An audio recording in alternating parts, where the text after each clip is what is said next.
Ebari soltou uma sonora gargalhada de escárnio. Mas você está sendo muito cruel com os seus súditos, observou Dakir. É terrificante ter que ficar nesta escuridão, cercado de objetos que de vida só têm a aparência. É um cemitério vivo, um suplício em dobro para espíritos sofredores. Uma expressão de implacável e cruel sorriso esboçou-se no rosto de Ebari. Faltar-me-ia misericórdia para ter pena de todas essas criaturas imprestáveis, e caso elas não queiram ficar aqui, que vão embora e se submetam à purificação inexorável. Já estou enojado de ter que dirigir este pensionato de moças com essas maneiras depravadas. Se isso continuar da forma que está, logo não vai caber mais ninguém. Então que fiquem até se arrependerem e aguentem os suplícios de Tântalo, saciando suas taras com damas e cavaleiros de pedra. Continuando a conversar, Ebari levou os visitantes ao quarto contíguo.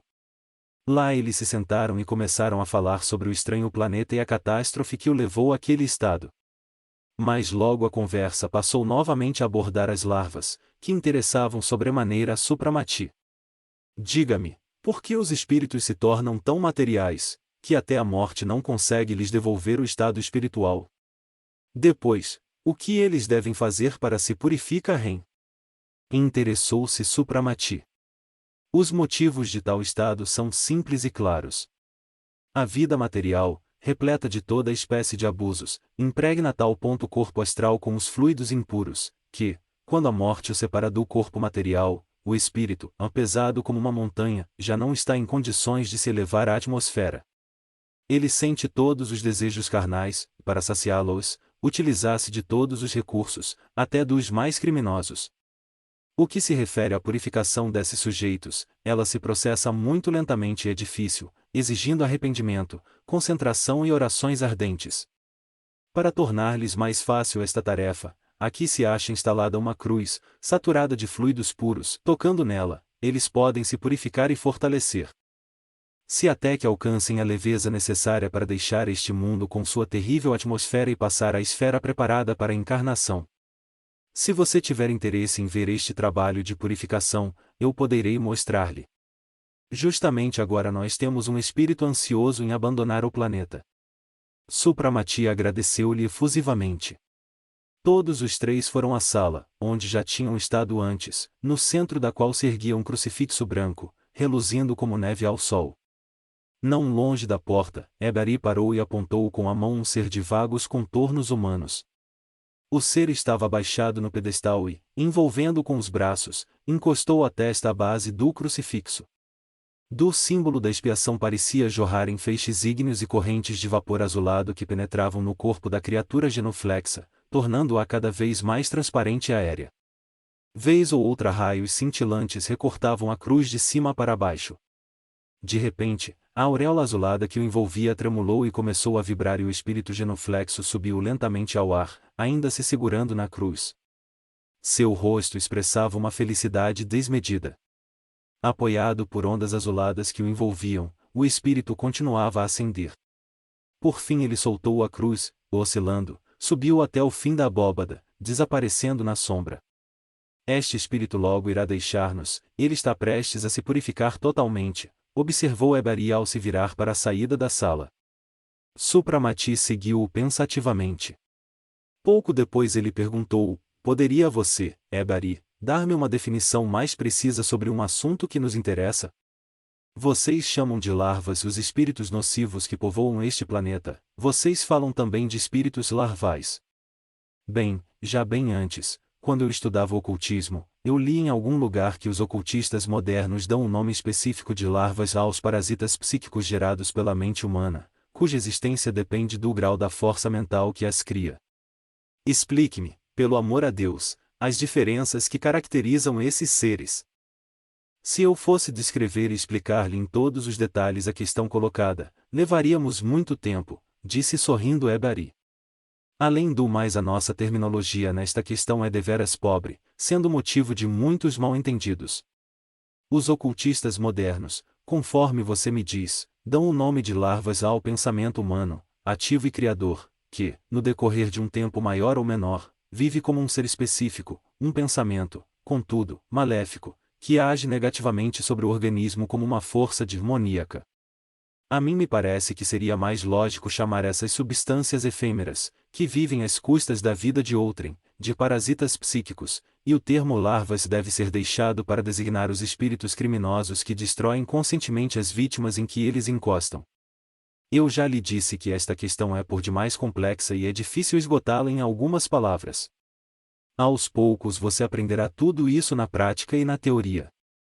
Em resumo, eu lhe digo que damos o nome de espírito larval para um espírito sofredor, cujos anseios carnais se mantiveram tão fortes, que em vez de compreender o seu estado e tentar através do arrependimento, orações e purificação, quebrar os elos que o ligam a esta matéria, ele, pelo contrário, busca com todos os meios saciar as suas paixões não satisfeitas. Tais espíritos anseiam por excreções humanas e visitam todos os locais onde fartamente se depositam fluidos materiais, tais como cozinhas, restaurantes, banquetes e orgias.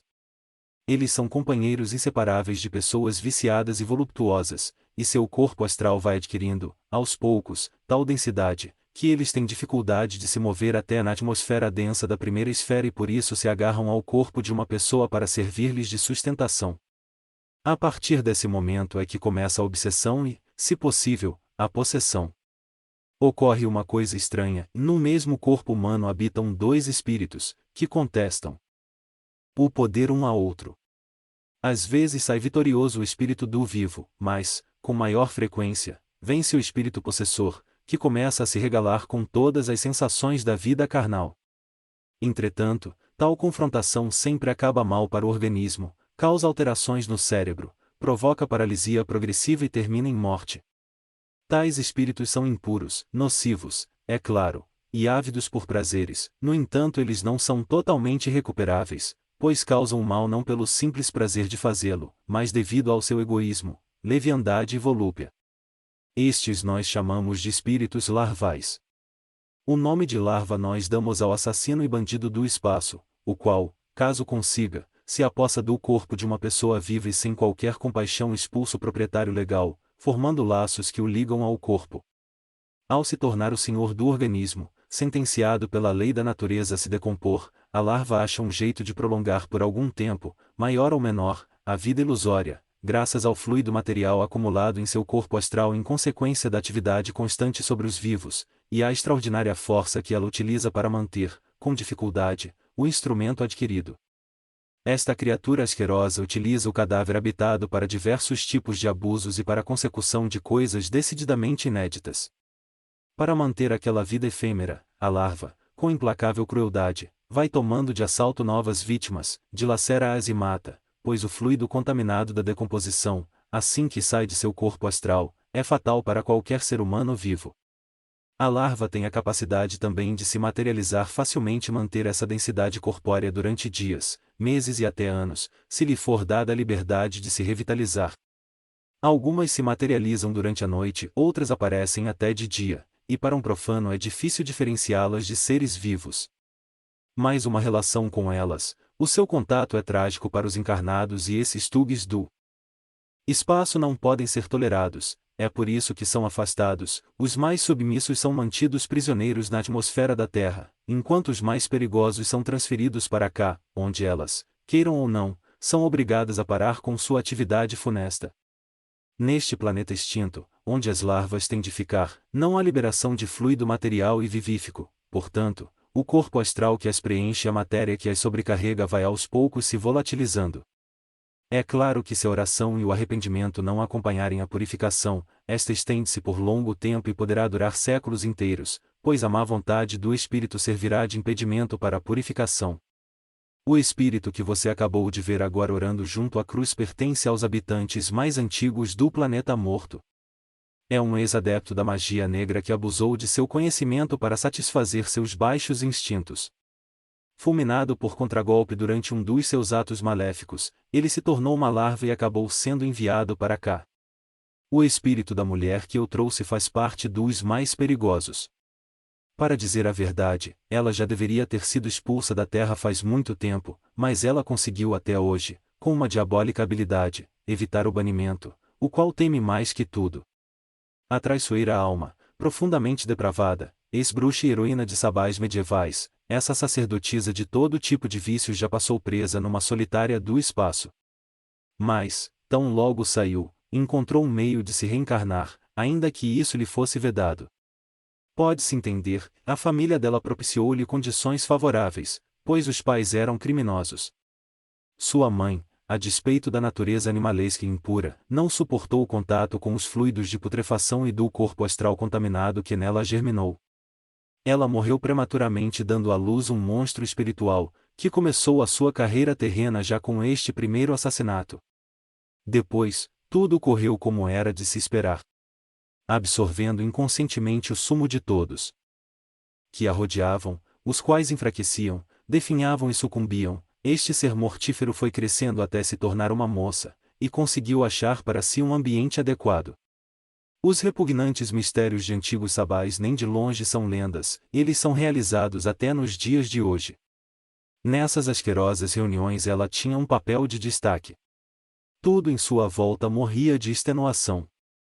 Intoxicado pelo contato devastador desse vampiro encarnado, que recebeu o apelido de Vênus Fatal. Aliás, ela não se limitava aos assassinatos inconscientes, ela tirava de seu caminho todos aqueles que a incomodavam. Acidentalmente, se é que existe alguma coisa acidental, ajuntou com um sorriso de mofa Ebari, acidentalmente, o veneno que se predestinava à sua rival foi tomado por ela mesma, e ela morreu poucos dias depois. Sua fúria, no momento que ela se encontrou no espaço, é impossível de ser descrita. Todas as suas paixões animalescas tempestearam em seu ser e para satisfazê-las ela recorreu às atividades diabólicas. Em pouco tempo ela praticou 10 assassinatos, no 11º eu a peguei, como se diz, em flagrante pus termo às suas andanças, trazendo-a para cá para ela refletir sobre seus êxitos passados e se amainar. Ela só irá sair da minha capital depois de se purificar, mas ninguém irá apressá-la, finalizou Eberi com seu habitual riso ríspido e desdenhoso. Supramati ainda quis fazer algumas perguntas, mas Eberi balançou a cabeça e disse, por hoje basta. Está na hora de você, Dakir, levar o seu neófito. A agitação passada por ele, mas as condições em que ele se encontra, são demasiadamente fortes até para seu corpo imortal. Você tem razão. Eu mesmo estou vendo que é hora de irmos, concordou Dakir. E assim, até o nosso próximo encontro na Terra, terrível senhor das larvas e protetor de suas vítimas. Ebari suspirou. Cansa-me muito a minha missão e o asqueroso mundo de vícios para onde fui chamado para trabalhar. Frequentemente fico aborrecido e enojado da crueldade que eu tenho de empregar, mas não há o que fazer. As leis têm de ser respeitadas, na vida material, para os encarnados, a vida no espaço, para aqueles que chamamos de mortos. Cada um tem de ficar e trabalhar em sua esfera, e eu sou obrigado a cumprir até o fim a tarefa que assumi voluntariamente. Continuando a conversar, eles saíram para a escada de granito, onde aportaram ao chegarem àquela cidade estranha. Dakir ergueu o seu bastão, no ar desenhou-se um sinal flamejante. No mesmo instante a cabeça de Supramati tonteou e ele sentiu uma poderosa rajada de vento levantá-lo impetuosamente ao espaço. Logo depois veio aquela sequência de solavancos, iluminação inusitada, vibrações lancinantes fizeram Supramati concluir que eles haviam adentrado as camadas atmosféricas da Terra. Ao sentir uma forte e inesperada sacudida, como se tivesse topado em alguma coisa, o voo teve o seu término. Supramati verificou surpreso que eles se encontravam no pavilhão de cristal de onde partiram em aventura ao mundo da quarta dimensão. O pavilhão agora estava iluminado em uma espécie de luz púrpura e junto da mesa estava Nara, colocando em 2 taças um líquido vermelho flamejante de uma ânfora dourada. Tome, Dakir. Ele, sem falta, terá que descansar. Suas forças estão totalmente esgotadas devido ao estado insólito do corpo. Supramati mal ouviu as últimas palavras da esposa, levando aos lábios dele a taça. O líquido aromático encheu seu organismo de calor vivífico e de bem-estar extraordinário. Uma profunda sonolência dominou-o e ele perdeu os sentidos. Quanto tempo durou aquele sono profundo, feito morte, nem ele tinha condições de dizer.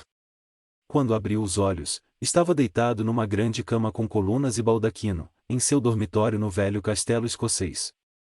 As cortinas estavam meio levantadas e deixavam penetrar raios brilhantes de sol, vertendo reverberações douradas no fundo escuro do tapete. Nos primeiros instantes, ele não conseguia se lembrar de nada e sentia só uma necessidade premente de ar fresco e luz. Saltando da cama, correu até a janela e a abriu. Uma corrente de ar puro e refrescante bafejou-lhe o rosto. Ele se debruçou no parapeito e inspirou avidamente o sopro do oceano que se estendia diante dele. Os raios do sol ascendente inundavam em ouro as ondas eternamente inquietas. Aos poucos as vagas lembranças começaram a despertar em seu cérebro, mas os quadros que se erguiam de sua viagem aérea eram a tal ponto estranhos, que o ceticismo inerente a ele assomou-se-lhe imediatamente. Com um sentimento misto de desconfiança e irritação, Supramati perguntava-se se Narida Kira ousaram fazer uma brincadeira de mau gosto com ele, levando-o a ter alucinações para fazê-lo acreditar que ele realmente havia feito uma viagem ao mundo do além-túmulo. Supramati espreguiçou-se e já quis chamar o criado para ordenar que lhe trouxessem roupa para se vestir, quando estacou e resmungou pensativo: que diabos! Eu me lembro bem de ter vivido uma sensação diferente. Estou sentindo agora o peso do corpo e antes eu estava tão leve que podia pairar no ar e até perdia equilíbrio. E então, lembrou-se claramente de tudo em Sarmiel, com sua terrível lógica diabólica, o planeta morto, os irmãos imortais e Ebari com seus nefastos súditos. A impressão destas recordações era tão forte, que ele se recostou por uns instantes à parede, apertando a cabeça com as mãos. Como sem sonho, Supramati dirigiu-se até a campainha. Ele queria se vestir e ir falar com Dakir, mas de repente viu surpreso um objeto volumoso sobre a mesa ao lado da cama. Supramati aproximou-se rapidamente e julgou tratar-se de um fragmento de pedra, arrancado de uma rocha. Mas, mal se inclinou sobre ele, de seus lábios soltou-se um grito contido de estupefação e ele se apoiou sobre a mesa, tremendo de perturbação. Diante dele estava a prova de que a viagem ao mundo do além-túmulo não fora um sonho. A superfície da pedra parecia estar coberta por uma delicada vegetação de cor azul e esverdeado. Naquele outrora suave leito repousava o corpo de um bebê, a obra insigne da infausta e trágica arte da natureza. As mãozinhas e os pezinhos macios e delicados do pequeno ser pareciam serem feitos de marfim escurecido, sua cabecinha cobria-se de madeixas negras como asa de corvo e sua boquinha estava semi-aberta. Com as mãos trêmulas, ergueu Supramati a pedra e começou a examinar interessado aquele ser, nascido no outro planeta, testemunha muda do terrível desastre. Os grandes olhos cinza, esverdeados da criança pareciam fitá-lo com um límpido olhar sorridente, os pequenos e encaracolados fios de cabelo, grudados na testa, pareciam serem flexíveis e sedosos, no entanto, tudo era tão sólido como pedra. Com que terrificante rapidez teriam agido os mortíferos gases para resguardarem em suas vítimas aquele aspecto da vida? E de que forma Dakir conseguiu trazer para ali aquele fragmento pesado de pedra? Depois de colocar o bebê sobre a mesa, Supramati cobriu-o com um lenço e decidiu guardar aquela estranha obra de arte numa vitrine especial. Vestindo-se rapidamente, ele foi ao aposento da esposa. Sentia uma necessidade irreprimível de vê-la para transmitir-lhe as suas impressões e fazer algumas perguntas. Em sua excitação, pensou até em acordar Nara se ela estivesse dormindo, no entanto esta já havia acordado e estava sentada junto da porta aberta do balcão, folheando um livro. Nara! De fato, é preciso ter uma cabeça boa para não endoidar de tantas aventuras.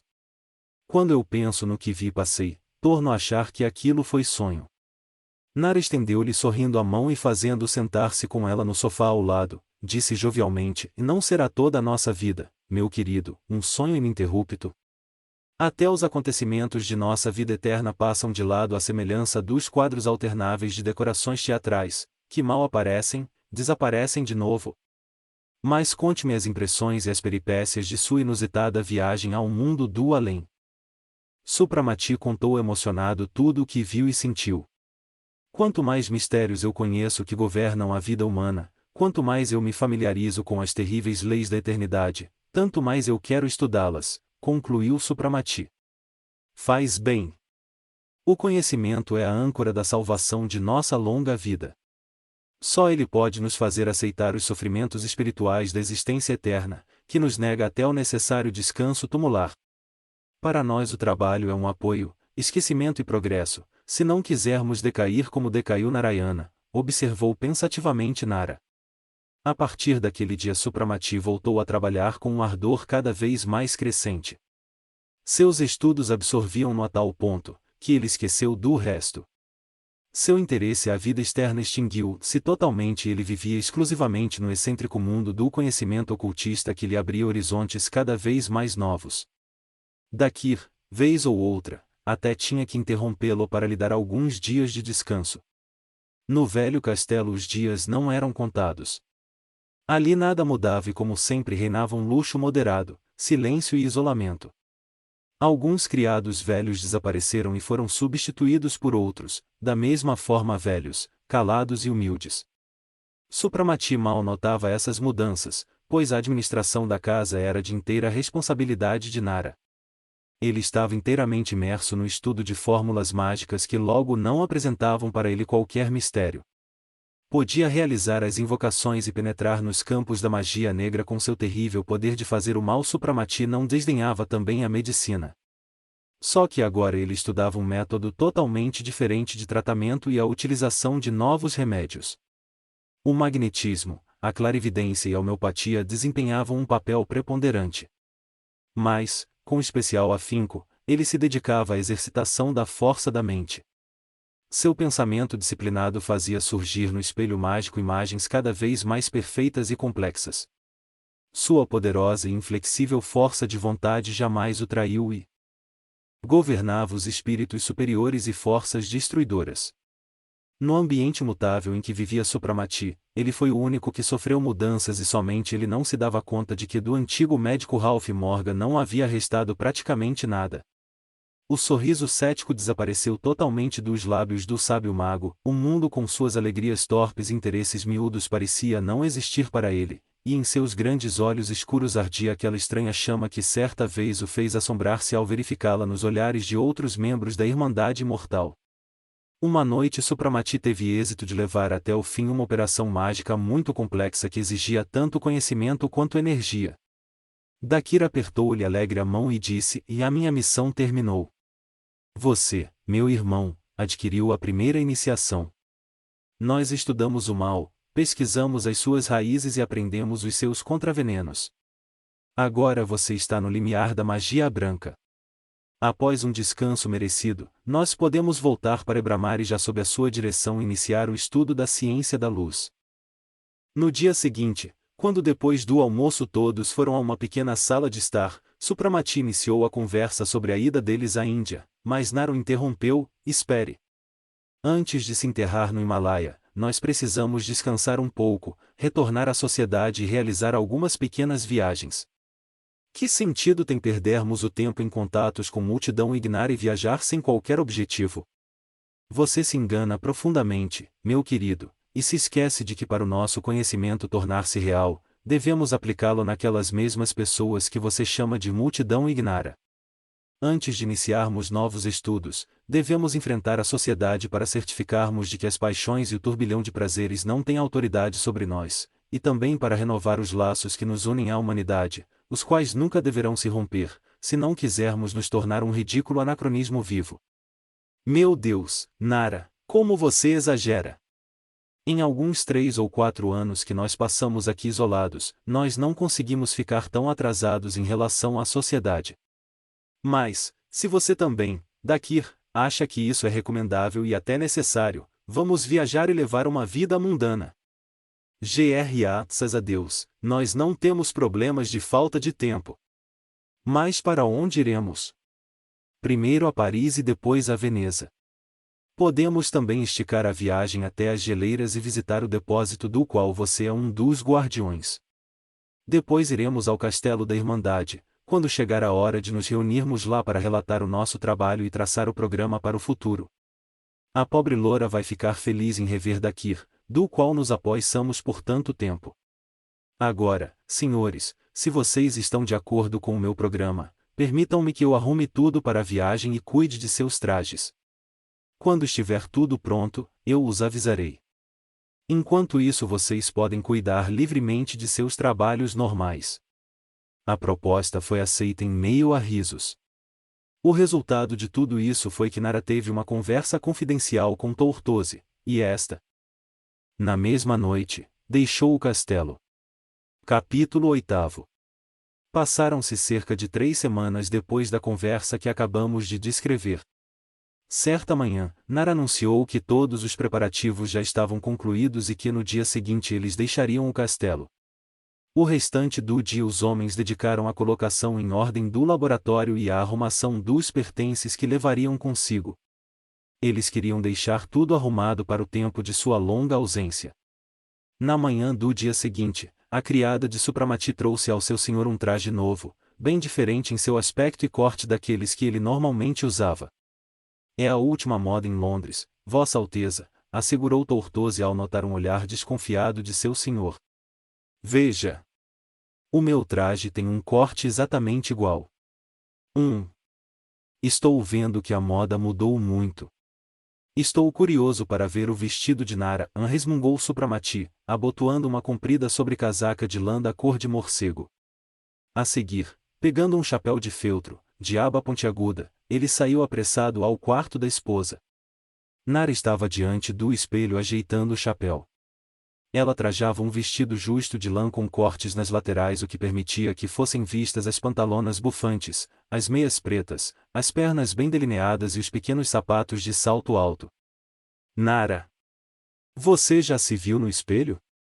Seu vestido é indecente e esse chapéu com 3 penas e um enorme laço é simplesmente ridículo! Exclamou Supramati. É a última moda em Paris. Atalhou com firmeza a jovem mulher. Ao medir o marido com um olhar de chacota, ela acrescentou, e você por acaso está se achando lindo nesse roupão e chapéu pontiagudo? Parece um judeu empetecado da Galícia. E ainda teima em reclusar-se da sociedade da qual nada sabe. Diabos! Começo a crer que vamos encontrar muitas surpresas, arrematou rindo Supramati. Depois do desjejum em companhia de Dakir, que também vestia traje idêntico ao de Supramati, todos os 3 saíram. No pátio aguardava por eles um automóvel que, bem mais rápido do que os cavalos, levou-os a toda para uma pequena estação ferroviária. A região desértica que cercava o castelo não sofrerá qualquer mudança, porém os povoados que eles haviam visto de longe no dia da chegada cresceram enormemente, e as altas chaminés fumegantes apontavam que ali tinham sido instalados diversos centros fabris. A estação também estava mudada. De um pequeno prédio, perdido na vastidão ao redor, ela se transformou numa enorme estação, executada exclusivamente em ferro e vidro, erguendo-se no centro da formosa cidade cujas casas e graciosos chalés, cercados por jardins, espalhavam-se ao longe em redor. Pensativo e cada vez mais surpreso ia contemplando Supramati tudo em volta, começando a desconfiar de que ele passou no velho castelo bem mais tempo do que havia imaginado. Nos primeiros dias de sua permanência na Escócia, Supramati recebia e lia jornais, entretanto, ao se entregar cada vez mais aos estudos, ele começou a deixar a leitura no segundo plano. A política já não tinha para ele qualquer interesse, os acontecimentos mundanos que agitavam a sociedade, com a qual não tinha nada em comum, tornaram-se para ele indiferentes e até aversivos. Mas, agora, na ânsia de recuperar as suas informações sobre a vida moderna, assim que eles entraram no saguão da estação, ele começou a procurar sofregamente um vendedor de jornais. Não encontrou nenhum, por outro lado, ele viu uma espécie de mostrador que girava ao redor de seu eixo. Em cada compartimento havia diversos periódicos. Embaixo, uma máquina automática indicava o preço de cada jornal. 1 minuto depois, Supramati segurava nas mãos um exemplar do Times. Um tremor nervoso atravessou-lhe o corpo. Ele leu, 30 de setembro de 1940, sua ida ao velho castelo ocorreu, entretanto, em agosto de 1900. Consequentemente, desde o dia de sua chegada à Escócia passaram 40 anos e não 4 ou 5 como ele havia imaginado. Seria isso possível? Não estaria ele sonhando? Supramati não teve tempo de desfazer a dúvida. Nesse exato momento, assobiando e soltando fumaça, à plataforma aproximou-se o trem, sua locomotiva pouco lembrava aquelas que ele conhecia. Uma vez que a parada seria bem rápida, Nara, aparentemente nem um pouco perturbada, pegou seu marido pelo braço e arrastou-o para um dos vagões. Supramati deixou-se cair na poltrona desorientado. Sua cabeça girava. Ele não conseguia se recuperar do nervosismo ao descobrir que tinha ficado praticamente meio século no laboratório. A dúvida novamente lhe assomou. Ao tirar do bolso sua carteira, ele começou a escarafunchá-la. Recordou-se de que nela ficaram guardados alguns papéis, marcados com data, relacionados com o tempo de sua viagem para a Escócia. A primeira folhinha que lhe caiu nas mãos verificou-se ser uma conta da compra que ele havia feito na véspera da partida deles de Veneza. Comparou a sua data com a do jornal. Não havia a menor dúvida, e sem percebê-lo, passou 40 anos no laboratório e agora já contava 74 anos. Quem iria acreditar? Ainda hoje, pela manhã, contemplava no espelho seu aspecto juvenil. Aliás, não ignorava que a sua juventude era eterna e, em comparação com a idade de Nara, era mais novo que um bebê de colo. Mas, a despeito de tantos séculos vividos, a suave beleza de sua esposa não ficou nem um pouco prejudicada, somente os seus olhos, ao contemplarem o espaço, às vezes traíam cansaço e desilusão de uma longa vida. Pelo visto, o trabalho abrevia o tempo, e bem que Nara estava certa quando disse que para os imortais, mais do que para outros seres humanos, o trabalho é a âncora da salvação. Neste instante Supramati sentiu uma espécie de onda quente. Levantou os olhos e interceptou o olhar apaixonado da esposa, que lhe sorria triste e marota. Ele se aprumou.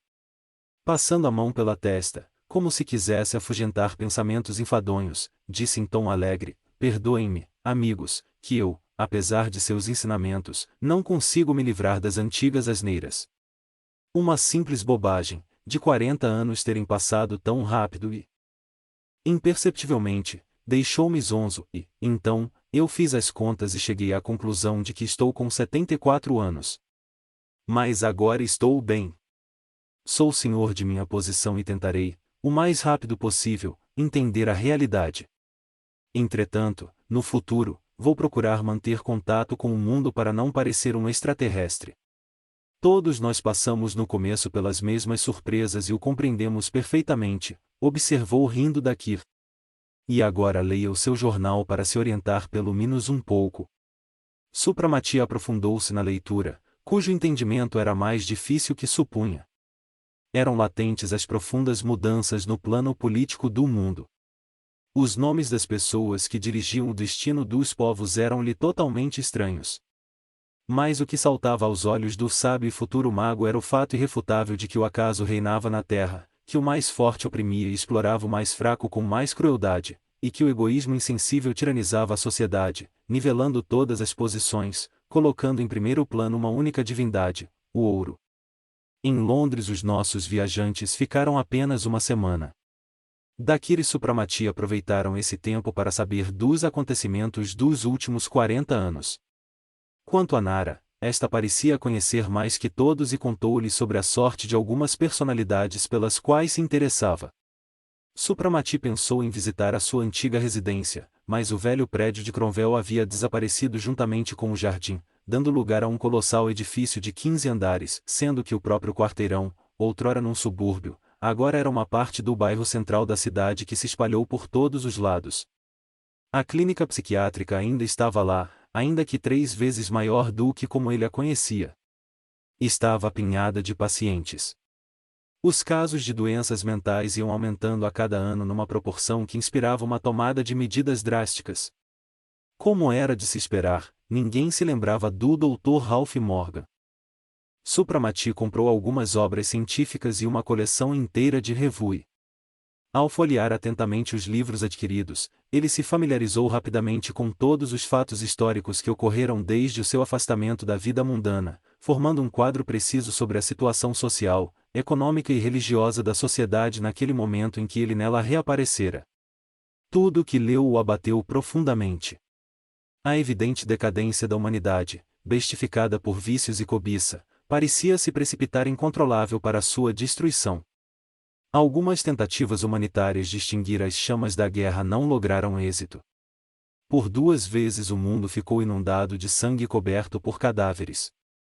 Numa dessas campanhas trágicas, a Inglaterra derrotada perdeu uma parte de suas colônias em benefício da América, que estendia por toda parte os seus tentáculos em suas ambições insaciáveis. O comércio, em todas as suas modalidades, era o centro de tudo, e ao redor dele giravam os interesses da humanidade. O ouro, a mais terrível força diabólica, saiu das trevas e reinava aberta e autoritariamente como o único ídolo do universo, abalou os tronos, enfraqueceu a igreja, destruiu a moralidade, substituiu a justiça pela violência bruta da riqueza. As mãos mais sujas, desde que tivessem o ouro, podiam profanar impunemente os altares mais puros e escarnecer de qualquer direito e honra. À medida que aquele triste quadro se desenrolava, e mais nitidamente se desenhavam todos os seus pormenores, Supramati ficava dominado de tristeza cada vez maior. Na véspera de sua partida de Londres, depois de ler o relatório sobre alguns processos, nos quais a venalidade do poder judiciário e a vergonhosa injustiça saltavam aos olhos, Supramati afastou com repugnância os livros e os jornais, perguntando-se terrificado para onde tudo aquilo iria levar. De repente ele se lembrou de um antigo vaticínio, feito por um mago, lido num velho manuscrito mágico. Em sua mente ergueram-se, quase literalmente, as palavras proféticas. Das profundezas da terra surgirá o diabo, que se tornará poderoso aliado do mal. Ele será amarelo e brilhante, o seu aspecto e o cheiro irão excitar as mais baixas paixões. Somente alguns conseguirão segurá-lo escorregadio nas mãos. No lugar onde se detiver, haverá fartura de prazeres e honrarias, mas, ao mesmo tempo, os corações humanos endurecerão e a chama divina se extinguirá sob a mão pesada do demônio, cujo lema será prazer a todo custo. Depois chegará o tempo em que, tendo-se entediado de viver entre os seus eleitos, esse terrível e escapadiço demônio aparecerá na arena social à procura de poder, honrarias e veneração. Elevado ao trono por seus adeptos e súditos, ele a todos subjugará, tudo comprará e zombará da aniquilação total. Em seu desmedido e desenfreado orgulho, o desavergonhado demônio exigirá que as virtudes se prostrem aos seus pés e que as grandes verdades o sirvam como escravos. Ele ameaçará irado os seus súditos, se não lhe trouxerem a virtude ridicularizada e enlameada, outrora objeto da veneração. E sua vontade será satisfeita.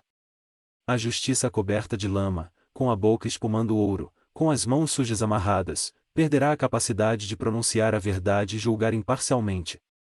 O amor pervertido e vendável se transformará em depravação asquerosa, em cujo rosto irão cuspir. A misericórdia será apenas uma justificativa para os abusos, um termo convencional para tirar dinheiro dos tolos, e finalmente, a fé, essa consolante divina, banida e ridicularizada, não irá mais iluminar com os raios de esperança os corações e os rostos martirizados, desfigurados por dúvida, revolta e paixões desorganizadas. Nessa época o bezerro de ouro irá reinar sobre todo o mundo e aos seus pés rastejará a humanidade ultrajada. Então chegará a hora, quando Deus verdadeiro, Criador do universo, ficará entediado com tantos crimes, e ele se insurgirá contra o enganador que o havia rejeitado, que lhe tomou o lugar. Falou de seu nome e zombou de seus servidores puros. E a ira de Deus desabará sobre esse rebanho bípede, e a voz, feito um trovão, retumbará no espaço insondável, insensatos. Se o demônio de ouro é tudo o que vocês querem, então fiquem com ele e se regalem daquilo que ele oferece, mas tudo que eu lhes dei, eu mesmo tomarei de volta. E o Senhor chamará todas as suas criaturas que não veneraram o demônio e lhes perguntará se eles preferem ficar na terra ou segui-lo. Então as criaturas inquiridas exclamarão em pranto: leve-nos, Senhor. Só a você nós veneramos e só em sua misericórdia nós temos fé. O demônio é nosso inimigo. Ele nos persegue e destrói. E terá início uma grande migração. As aves, os peixes, o gado doméstico e os animais selvagens, tudo que povoava o ar, as águas, as florestas e as planícies, tudo que alimentava, vestia e divertia os homens, desaparecerá da face da terra. Em seguida desaparecerão as flores, as árvores e a grama, seguir-lhes-ão as fontes de água e os rios. Tudo isso fugirá e encontrará o abrigo no seio do Eterno. E a terra estéril se transformará em deserto, onde resplandecerão soberbos os magníficos palácios repletos de tesouros, mas não haverá o pão de cada dia. Então, ao ver a morte se aproximando de todos os lados, um grito de terror se soltará do peito da humanidade criminosa. Esta chamará pelo demônio, mas ele ficará surdo aos gemidos e queixumes, pois ele era grande, poderoso e zombador só até aquele momento em que explorava a natureza criada por Deus, enquanto usava e abusava de suas criaturas. Levadas ao desespero, as pessoas irão andar em barras de ouro, mas a procura por alimentos será inútil e o impassível e inclemente demônio irá rir da impotência delas. Elas, que tudo venderam e se humilharam por um punhado de ouro, não saberão nem orar. O Senhor, ao ver seus templos vazios e o seu nome olvidado, não suavizará sua ira e entregará esse ingrato gênero humano à morte cruel que ele mesmo preparou para si. Supramati estremeceu. A profecia coincidia com a de Bramar, e tudo que ele leu e estudou era uma prova de que os homens se precipitavam em direção do fim prenunciado. E o destino dele era ser uma testemunha dessa terrível catástrofe, dessa agonia medonha do mundo inteiro. Oh, que traidor é Narayana! E por que é que eu fui tomar a taça sedutora da vida eterna? Murmurou Supramati. Na noite do dia seguinte os nossos viajantes chegaram a Paris. A carruagem que esperava por eles levou-os rapidamente ao palácio de Supramati. A eletricidade inundava praticamente com a luz do dia todas as ruas. Por cima das ruas, em trilhos aéreos corriam pequenos trens cheios de passageiros, por todos os cantos elevavam-se prédios de 15 ou mais andares. A atividade febril da metrópole cresceu de forma patente. No dia seguinte, Supramati e Dakir decidiram dar um passeio pela cidade para estudar a fisionomia de Paris. Em Londres, eles pouco saíram de casa, ao se dedicarem sobretudo a leituras, visando se instruir para enfrentar o mundo novo ao qual eles retornaram. O palácio de Supramati em nada mudou, de seus muros, como antes, podiam ser vistas as folhagens amareladas das árvores seculares. O velho prédio tinha agora um estranho aspecto antigo e destoava das edificações colossais que o comprimiam de todos os lados. A criadagem numerosa, de rostos desconhecidos, reuniu-se para recepcionar o senhorio. Todos os criados, pelo visto, tinham uma especial predileção por maneiras refinadas.